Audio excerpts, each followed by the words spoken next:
We've been looking at the problem of miracles, and I argued last time that there is no in principle objection to the identification of a miracle. So that in the case of any alleged miracle, it's going to be an in fact question as to whether it occurred. That is to say, what is the evidence for the miracle?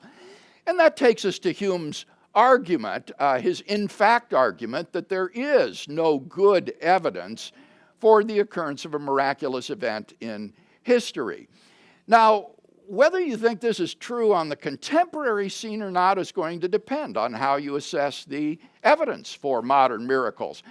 And here I would simply suggest you read Craig Keener's 2-volume book on miracles in the world today, in which Keener provides case after case after case of remarkable miracle stories that he claims meet Hume's standards for the identification of a miracle.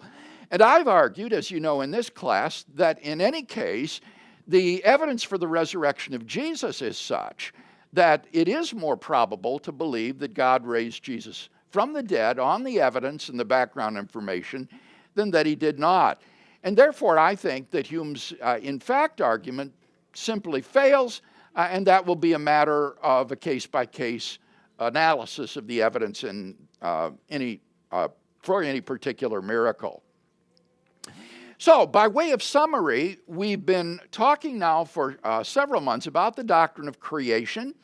We've examined God's creation of the universe ex nihilo, his conservation of the world in being, his concurrence with everything that happens in the world, and we've looked at his ordinary providence in governing the world, and then most recently at his extraordinary providence, that is to say, his miraculous actions in the world. And now we want to turn to an entirely new facet of the doctrine of creation, which concerns the reality of angels and demons. When we come to the subject of angels and demons, we're dealing with an entirely different order of creation than the physical universe. On the Judeo-Christian view, there is another order of the created world that is not part of the physical universe, but which nonetheless still depends upon God for its existence. And these are the angelic beings that exist. These are encountered in both the Old Testament, where the word in the Hebrew for angels is malach, and in the New Testament, where the word in Greek for angels is angelos.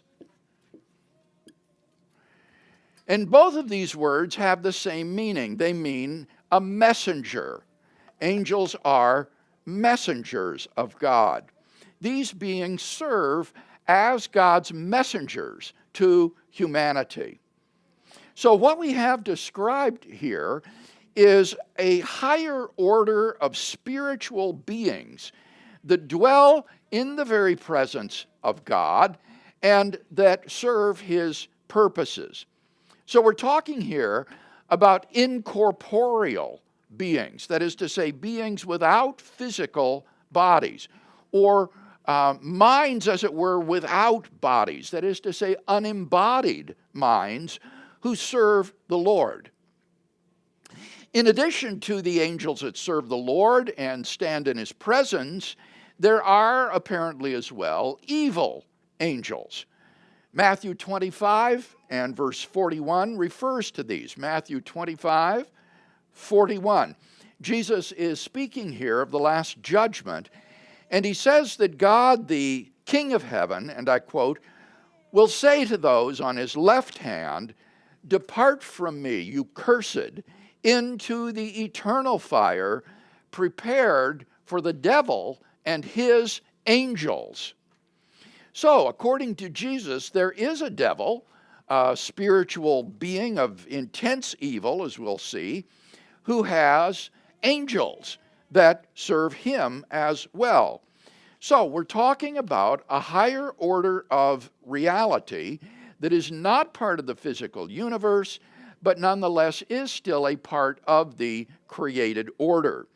Now, before we look at God's reasons for creating this super-added realm of reality in addition to the physical world, is there any question by way of introduction to this subject? Making any distinction between Satan's angels, fallen angels, and demons themselves? Are they going to be all more We'll or less have one? to talk about that more later on. I realize that this introduction that we haven't differentiated sufficiently to understand the origin of these demonic beings, these evil beings. But they are referred to as angels, as I say, and they do seem to be of a similar type of being, this higher spiritual reality that exists in addition to the physical creation. So for the time being, we're not going to differentiate between them, but we will have to talk later on about that. Well, let's talk then about the reasons for which angels exist. We might ask, why are there angels? Why would God create this higher order of spirit beings? Why are they there? Well, the primary reason seems to be simply to serve God. They are servants of God. In Hebrews 1:14, speaking of the angelic beings, the writer of Hebrews says, "Are they not all ministering spirits sent forth to serve for the sake of those who are to obtain salvation?" Hebrews 1:14. So, the angelic beings serve as ministering spirits who serve God for the purpose of the plan of salvation for humanity. Now, a second reason that has been suggested for angelic beings is that they are mediators between God and the physical world. According to this view, God is a transcendent being, beyond time and space. He's immaterial. He is pure spirit. So the suggestion here is that in order to communicate with and to work in the natural physical world, God has created these angelic beings to serve as mediators between the transcendent, immaterial, non-spatiotemporal realm and the material spatiotemporal realm which we inhabit. I think, however, that this is not a good reason for thinking that angels exist, because this seems to be susceptible to the so-called third man argument. What's that? Well, Plato similarly thought that there needed to be some kind of a liaison or a mediator between the realm of the forms, which is the immaterial, eternally existing abstract objects like geometrical shapes and other mathematical entities, and the physical world which we inhabited. And so Plato posited a sort of demiurge or intermediary who would serve as the mediator between the immaterial, timeless forms and the material, physical world. But the problem with Plato's view is that it immediately raises the question, well then, who is the mediator between the timeless spiritual reality and the intermediary being, the demiurge? You would still need to have another mediator between God and the demiurge, or the intermediate being, and so on ad infinitum. In other words, it would launch you into a sort of infinite regress of mediators, and so forth. So I don't think there's any reason to think that God cannot, and often does not, act immediately in the spatiotemporal world.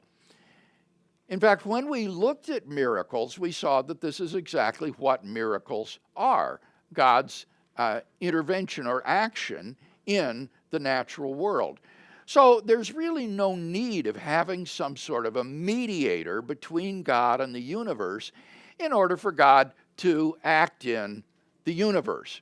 Otherwise, there would have to be some sort of mediator between him and the angels in order for him to act upon the angels.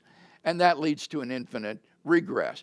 So I think it's better to refer to the angels not as mediators between God and man, but rather as manifestors of God to man.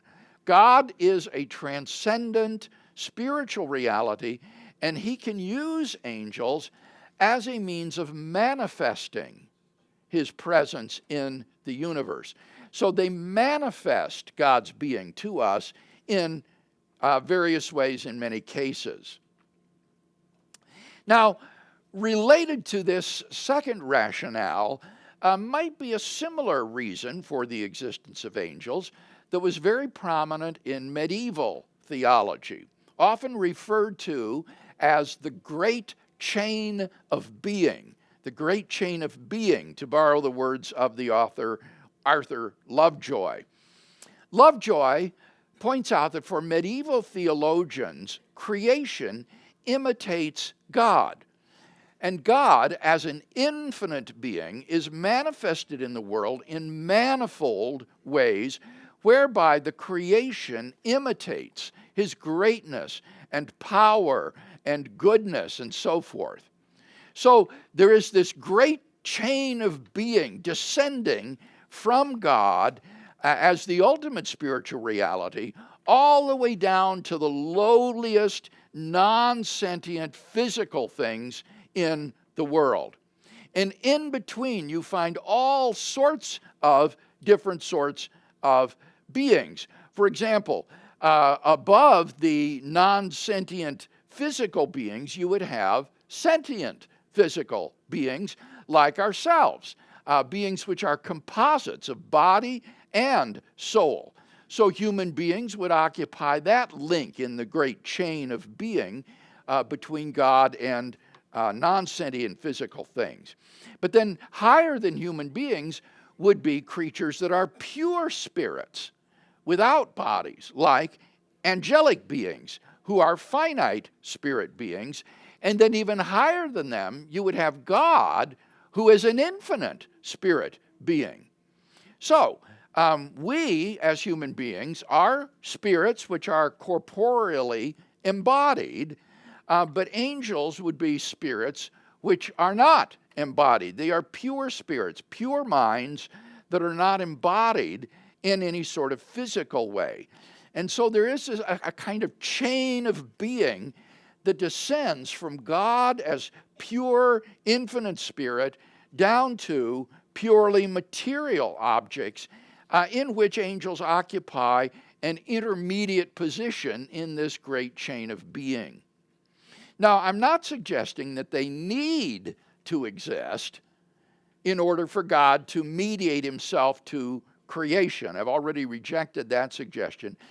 But rather that they simply express the fullness of creation in imitating God and in reflecting his manifold greatness. Finally, the third purpose which angels can be thought to serve is the purpose of glorifying God. According to the Scripture, the throne of God is surrounded by angelic beings who constantly worship him, singing, "Holy, holy, holy is the Lord God of hosts." Indeed, one of the names of God in the Scriptures is the Lord of hosts, thereby referring to the innumerable angelic beings that worship God and glorify him, the hosts of heaven. So, even in the absence of human praise and worship, there is an incomprehensible horde of angelic beings that constantly glorify and worship God.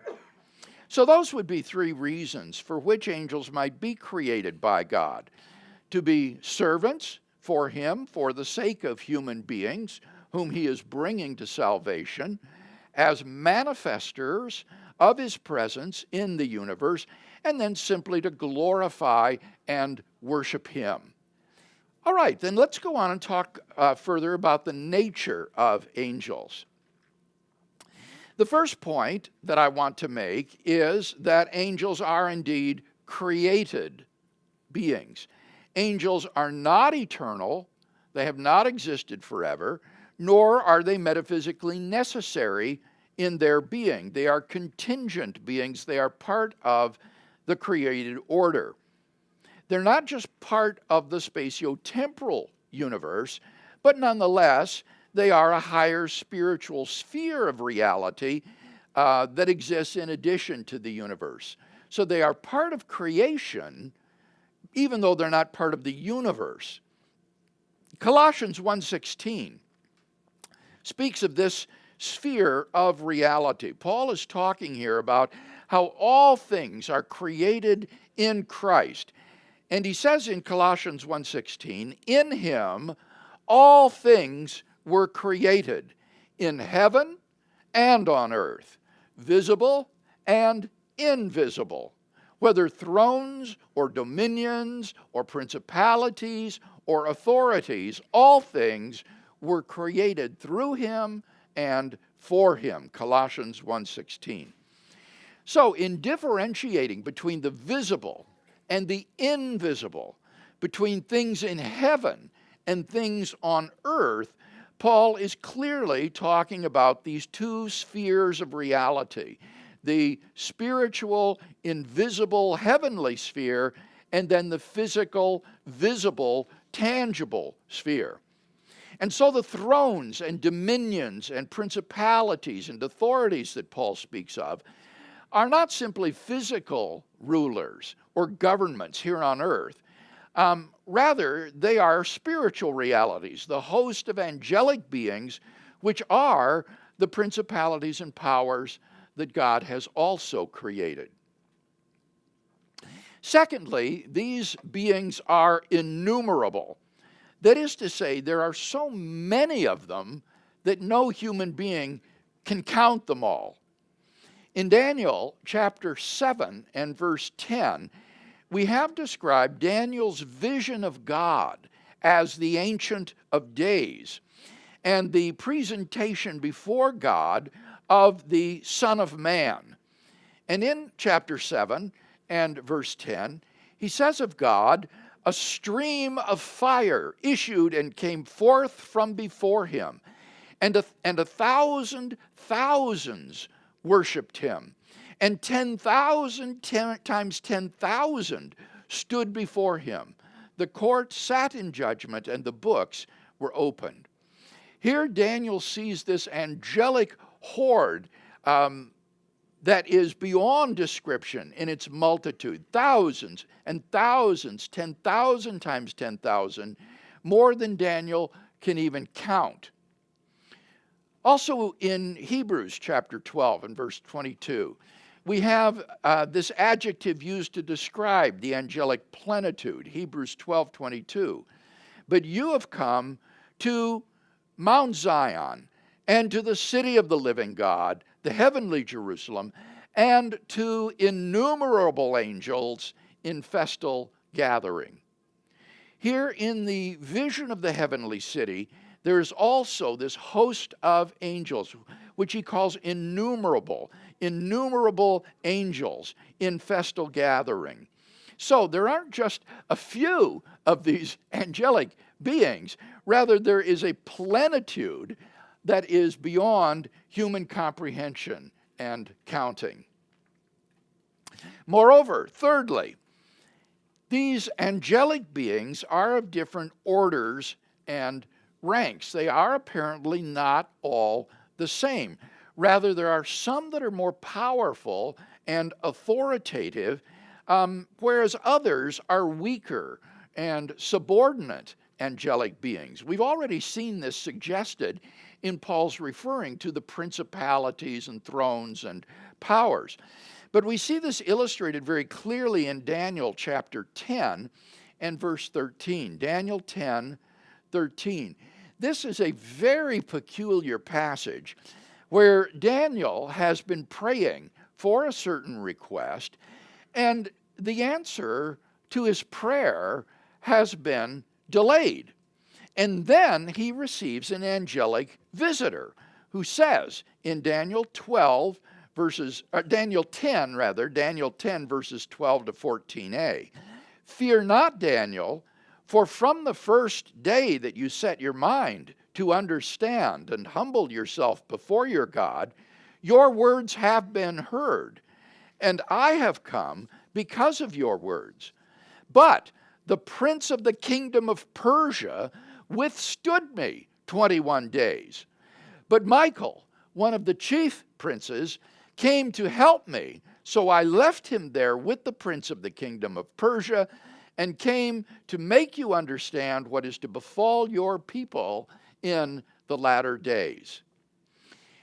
So in this really interesting story, the angel says to Daniel, don't think that your prayer hasn't been heard because of the delay in its answer. Rather, your prayer has been heard right from the very beginning. But for 3 weeks, I've been held up by doing battle with the prince of the kingdom of Persia. Now, this is clearly not talking about some earthly prince.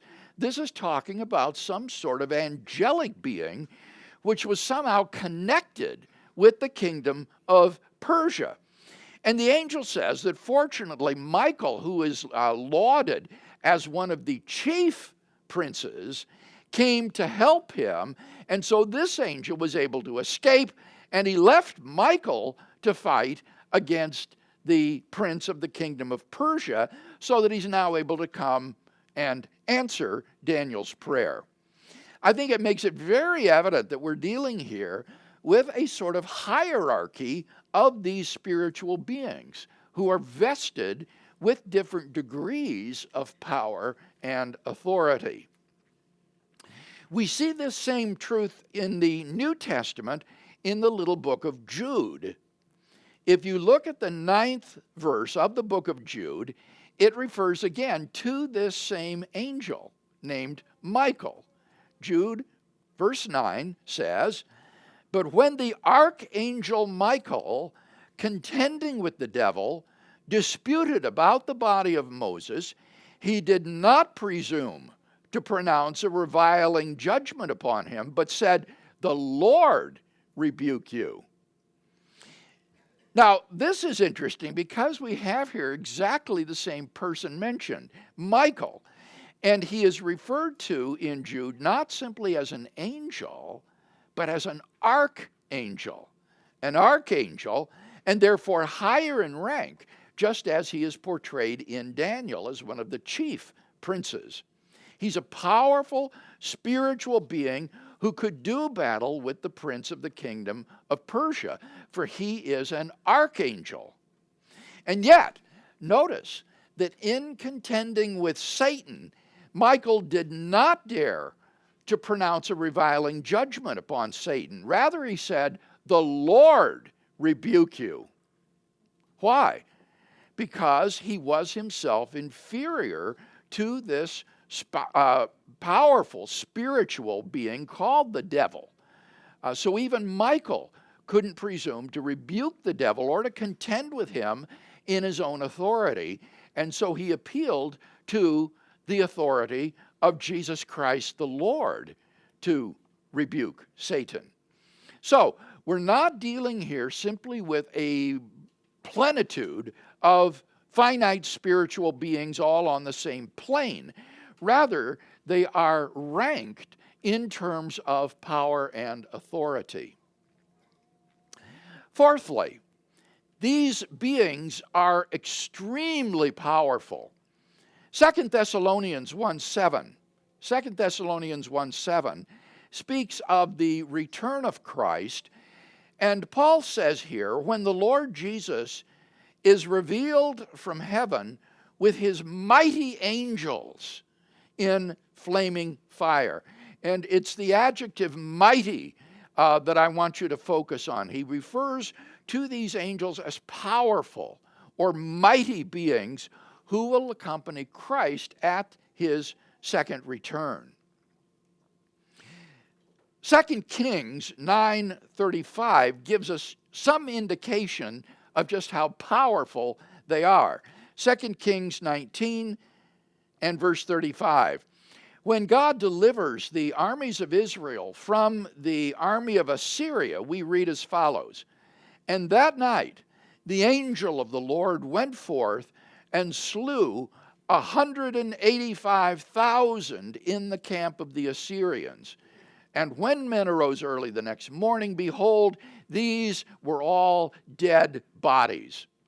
So in this one night, the destroying angel attacked the camp of the Assyrians and killed 185,000 of these soldiers. That gives you some indication of the extraordinary power of these angelic creatures. Finally, Psalm 103:20 says, "Bless the Lord, O you his angels, you mighty ones who do his word, hearkening to the voice of his word." Psalm 103 and verse 20. So here again the angels are referred to as mighty ones, indicating their extraordinary power. Next, they are, as I've already said, spirits without material bodies.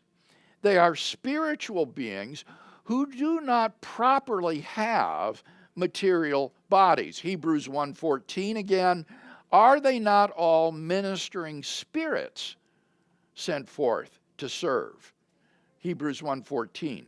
So these are spiritual beings. Just as God is spirit, so these beings are spirit. They're not corporeal entities. 2 Kings 6, verses 8 to 18, gives us a very dramatic story about the reality of this invisible spiritual realm. 2 Kings chapter 6, verses 8 to 18. "Once, when the king of Syria was warring against Israel, he took counsel with his servants, saying, 'At such and such a place shall be my camp.' But the man of God sent word to the king of Israel, 'Beware that you do not pass this place, for the Syrians are going down there.' And the king of Israel sent to the place of which the man of God told him. Thus he used to warn him, so that he saved himself there more than once or twice.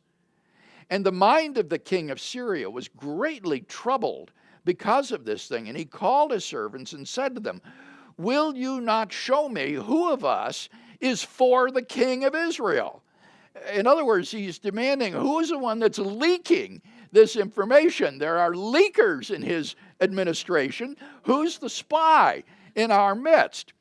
And one of his servants said, "None, my lord, O king, but Elisha, the prophet who is with Israel, tells the king of Israel the words that you speak in your bedchamber."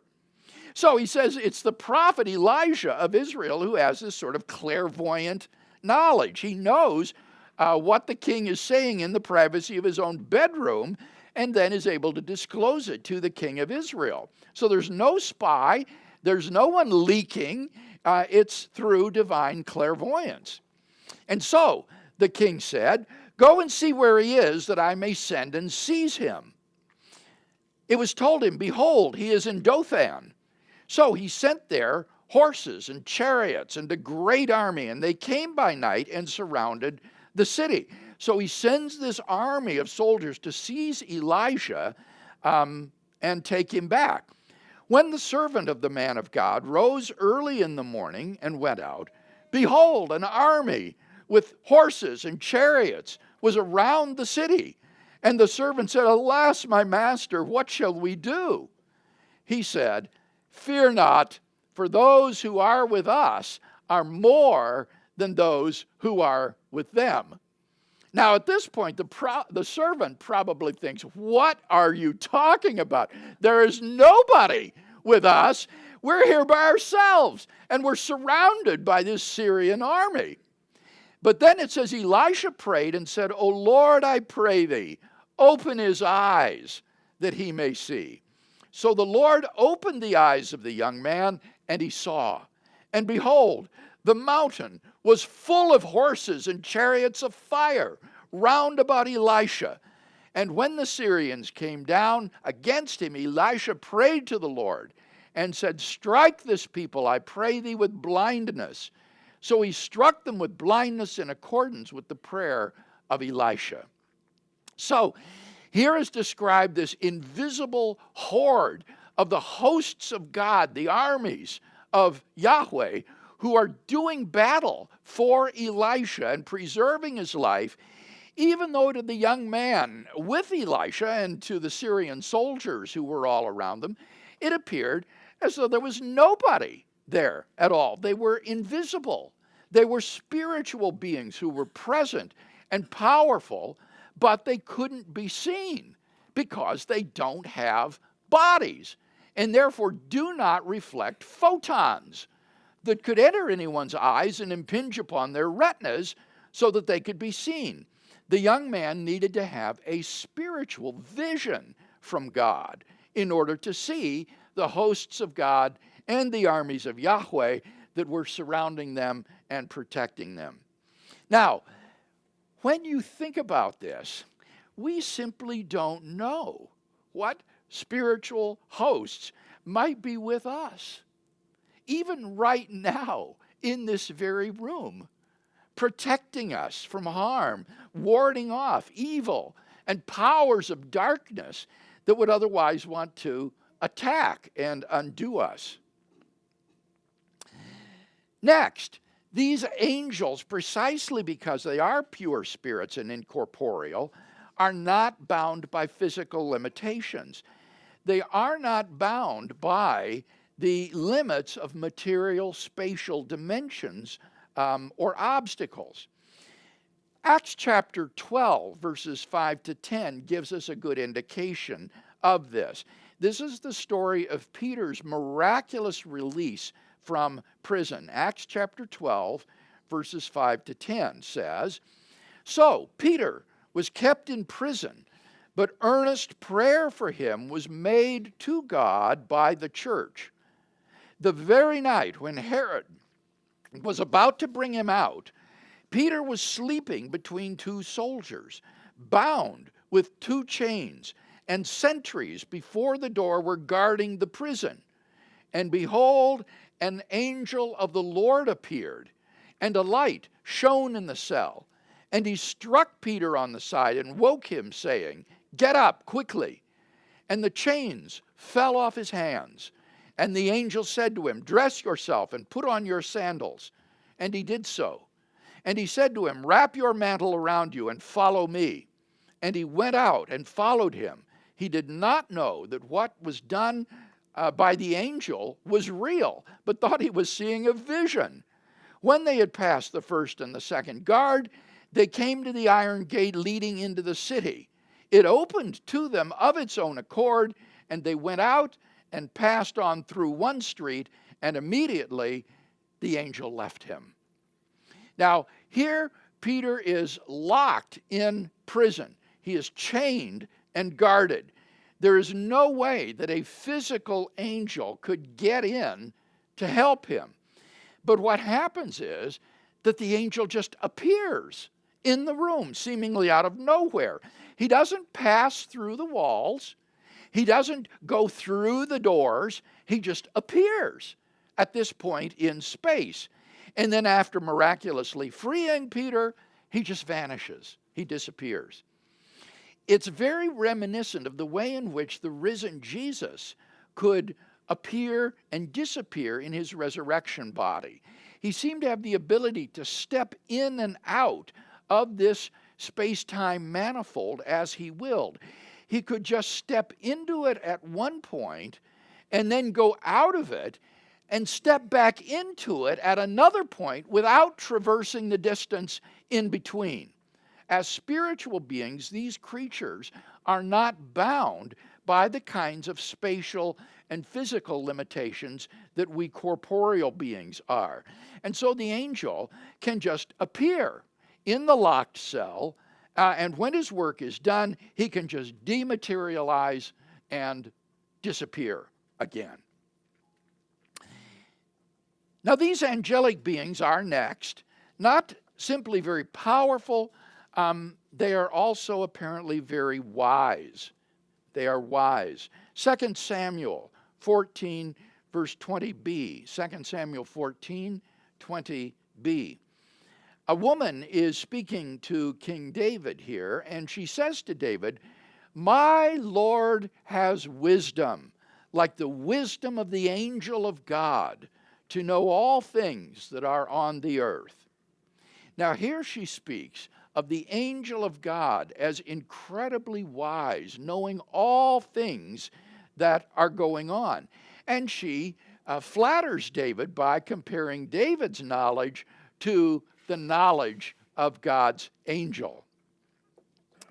And finally, as we've already seen, these spiritual beings are capable of assuming human form. Even though they're immaterial spirits, they can, as it were, materialize and take on a human body or some other corporeal form. An example of this would be found in Judges chapter 13, verses 8 to 20. Here is described an appearance of an angelic being to Manoah and his wife, who were to be the parents of Samson. In Judges 13, verses 8 to 20, we read the following. Then Manoah entreated the Lord and said, "O Lord, I pray thee, let the man of God whom thou didst send come down again to us and teach us what we are to do with the boy that will be born." And God listened to the voice of Manoah, and the angel of God came again to the woman as she sat in the field. But Manoah, her husband, was not with her. And the woman ran in haste and told her husband, "Behold, the man who came to me the other day has appeared to me." And Manoah arose and went after his wife and came to the man and said to him, "Are you the man who spoke to this woman?" And he said, "I am." And Manoah said, "Now, when your words come true, what is to be the boy's manner of life, and what is he to do?" And the angel of the Lord said to Manoah, "Of all that I said to the woman, let her beware. She may not eat of anything that comes from the vine, neither let her drink wine or strong drink, or eat any unclean thing. All that I commanded her, let her observe." Manoah said to the angel of the Lord, "Pray, let us detain you and prepare a kid for you." And the angel of the Lord said to Manoah, "If you detain me, I will not eat of your food, but if you make ready a burnt offering, then offer it to the Lord." For Manoah did not know that he was the angel of the Lord. And Manoah said to the angel of the Lord, "What is your name, so that when your words come true, we may honor you?" And the angel of the Lord said to him, "Why do you ask my name, seeing that it is wonderful?" So Manoah took the kid with the cereal offering and offered it upon the rock to the Lord, to him who works wonders. And when the flame went up toward heaven from the altar, the angel of the Lord ascended in the flame of the altar, while Manoah and his wife looked on, and they fell on their faces to the ground. Now, in this story, the angel appears to Manoah and his wife as an ordinary human being. He looks so ordinary that Manoah doesn't even realize that he's talking to an angel. He looks just like a flesh and blood human being, a visitor or stranger who has happened their way and has given them this prophecy. And Manoah wants to honor him by preparing a meal for him. He has no idea that he's dealing with the angel of the Lord. In fact, look at what it says in Hebrews 13, verses 1 and 2. Hebrews 13, 1 and 2. "Do not neglect to show hospitality to strangers, for thereby some have entertained angels unawares." Maybe the author of Hebrews is thinking of this story with Manoah and his wife. He says, show hospitality. You never know who it might be that you're entertaining. The stranger that you're welcoming could well be an angel. So, although these are spiritual beings, they can assume different forms so that they would look just like an ordinary person. Now, admittedly, at other times in the Scriptures, for example, in the book of Revelation, you have them assuming other forms, for example, as having wings or other appendages to describe the bodily form that they took. So, although they are spirit beings, they can take on a material form in the universe that differs in its appearance, and then do things in the physical spatio-temporal world. And thus, by assuming a human form, they could move objects or destroy things or open prison doors or things of that sort. Now, next time we will look at the work of angels, but it's my hope that our discussion this morning has helped to increase your consciousness and your awareness of these unseen realms that surround us, that protect us and guide us, so that we can be given additional confidence and courage to face the obstacles that we do in our day-to-day lives. Let's close, shall we, with a benediction. And now may he who is worshiped by 10,000 times 10,000 angels be given glory and honor and power and blessing, and be glorified in our lives through Jesus Christ our Lord. Amen.